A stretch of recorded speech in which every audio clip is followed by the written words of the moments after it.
హైదరాబాద్ సంధ్యా theatre తొక్కిసలాట ఘటనపై అల్లు అర్జున్ ఒక్కరే బాధ్యులు కారని వైసీపీ నేత మాజీ మంత్రి కన్నబాబు అన్నారు.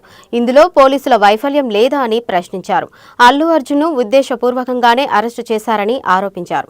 తొక్కిసలాట జరిగితే ఏపీలో ఒక్క చట్టం, తెలంగాణలో మరొక చట్టం అమలులో ఉందన్నారు. 2015 పుష్కరాల్లో సీఎం చంద్రబాబు ఫ్యామిలీ వస్తే 27 మంది చనిపోయారు. అప్పుడు ఆయన కనీసం పశ్చాత్తాపం ప్రకటించలేదని చెప్పారు.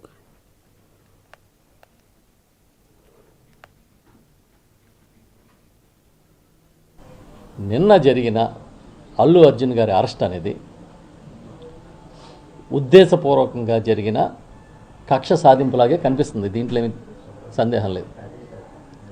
శుక్రవారం నాడు ఆయన అరెస్ట్ చేసి జైలు పంపితే కనీసం సోమవారం వరకు బెయిల్ రాకుండా 3-4 రోజులన్నా జైల్లో ఉంచాలని కుట్రే కదా దీంట్లో కనిపిస్తుంది.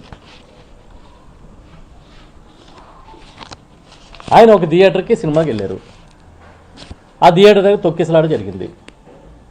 తొక్కిసలాట జరిగితే ఒక మహిళ చాలా దురదృష్టవశాత్తు ఒక పేద దిగువ మధ్య తరగతి కుటుంబానికి చెందిన ఒక మహిళ ప్రాణాలు కోల్పోయారు. ఒక చిన్న బాబు చావుబతుల మధ్య ఉన్నాడు. దయనీయమైన సంఘటన.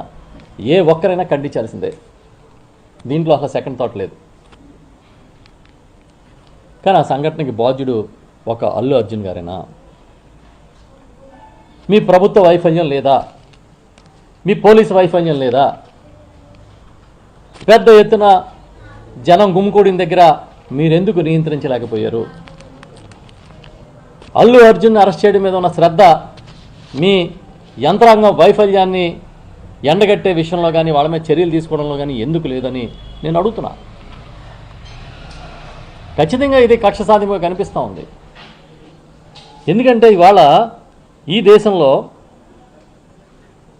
గత నుంచి